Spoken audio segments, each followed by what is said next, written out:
ఎంప్లాయీస్కి ఎవరికి కూడా ఈ 2 సంవత్సరాల కాలంలో ఇంతవరకు no bonus, no medical facilities, no HRA, no LTC, no LLTC, no leave encashment, no incentives. నిజంగా ఈ మాదిరిగా ఎంప్లాయీస్ను దారుణమైన పరిస్థితిలో ఇవాళ ఇక్కడ ఉద్యోగాలు చేసే పరిస్థితిలోకి వచ్చినారు ఈ 2 ఏళ్లలోనే.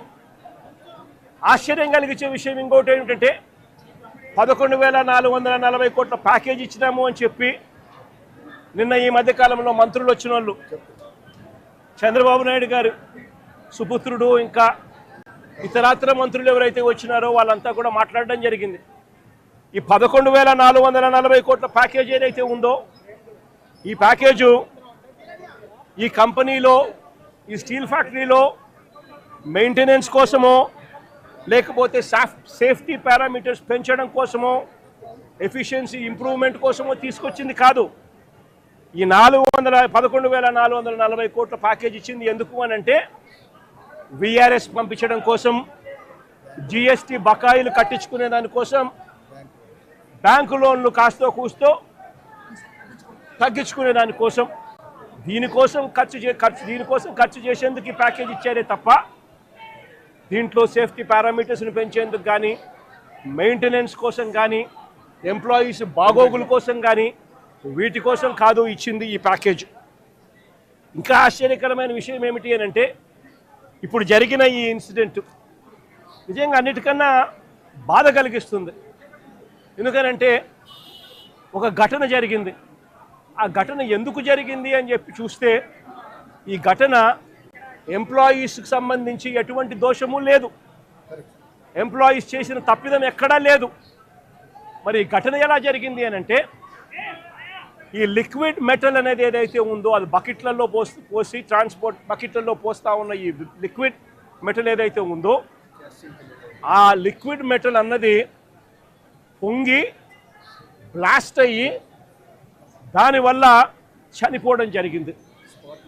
మరి ఎందుకు ఈ పాట్లో పోస్తూ ఉన్న ఈ లిక్విడ్ మెటల్ ఎందుకు బ్లాస్ట్ అయింది అని అంటే మిక్స్ ప్రాబ్లం ఉంది. మిక్స్ సరిగ్గా చేయకపోవడము, రా మెటీరియల్ సరిగ్గా కలపకపోవడము, రా మెటీరియల్లో కాస్తో కూస్తో ఇన్ఫీరియారిటీ ఉండడము, వాటిని సరిగ్గా కలపకపోవడం వల్ల రా మిక్స్లో ప్రాబ్లం వల్ల ఈ బ్లాస్ట్ అనేది రిన్సింగ్ సమస్యలు వీటి అన్నిటి వల్ల ఎంప్లాయీకి అనేది ఎక్కడ తప్పు లేకపోయినా కూడా బ్లాస్ట్ జరిగి ఈ ఇన్సిడెంట్ చోటు చేసుకుంది. నేను అడుగుతా ఉన్నా, ఇలాంటి ఘటనలో మానవత్వం చూపించాల్సిన చోట, హ్యూమానిటీ చూపించాల్సిన చోట ఈ రాష్ట్ర ప్రభుత్వాలు, ఈ కేంద్ర ప్రభుత్వాలు వీళ్ళు స్పందిస్తూ ఉన్న తీరు నిజంగా నిజంగా అమానవికంగా ఉంది, మానవీయంగా కూడా లేదు. ఆలోచన చేయమని అడుగుతా ఉన్నాను నేను. ఇక్కడే ఇంకొక విషయం కూడా చెప్పాలి. నా పక్కనే పేరేం పేరమ్మా? మీ పేరేం పేరు? నా పక్కన ఇక్కడే భాగ్యశ్రీ అని ఓ బాధితురాలు. ఈ బాధితురాలు వాళ్ళ నాన్న పెంటయ్య అన్న. ఇది జరిగి 14 నెలల కిందట జరిగింది. ఇది 14 నెలల కిందట ఇక్కడే ఇదే ఫ్యాక్టరీలోనే ఈ మాదిరిగానే ఘటన జరిగిన పరిస్థితుల మధ్య పెంటయ్య అన్న చనిపోవడం జరిగింది. పెంటయ్య అన్న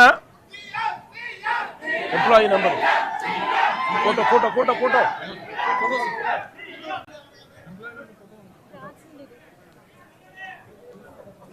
ఈ పెంటయ్య అన్న employee number 124185, permanent employee, regular employee. SMS 2లో పనిచేస్తూ ఉన్నాడు, మాస్టర్ టెక్నీషియన్గా పనిచేస్తూ ఉన్నాడు. చనిపోయింది 1/4/2025. 1/4/2025 1 ఏప్రిల్ 2025 చనిపోయాడు. నేను అడుగుతా ఉన్నా, ఈ పెంటయ్యన్నకు కూతురు, ఇదిగో ఐడి కార్డు, ఈ పెంటయ్యన్నకు కూతురు పేరేం పేరుమా? భాగ్యశ్రీ కూతురు, కొడుకు ప్రసాదు, నవీను ప్రసాదు.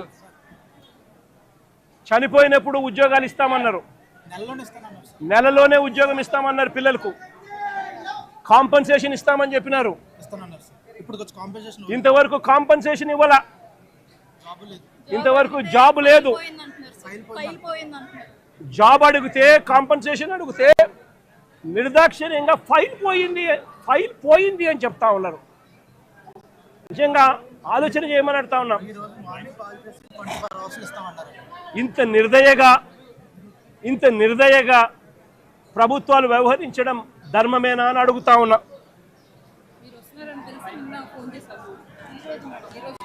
సిమిలర్గా ఇవాళ జరుగుతా ఉన్న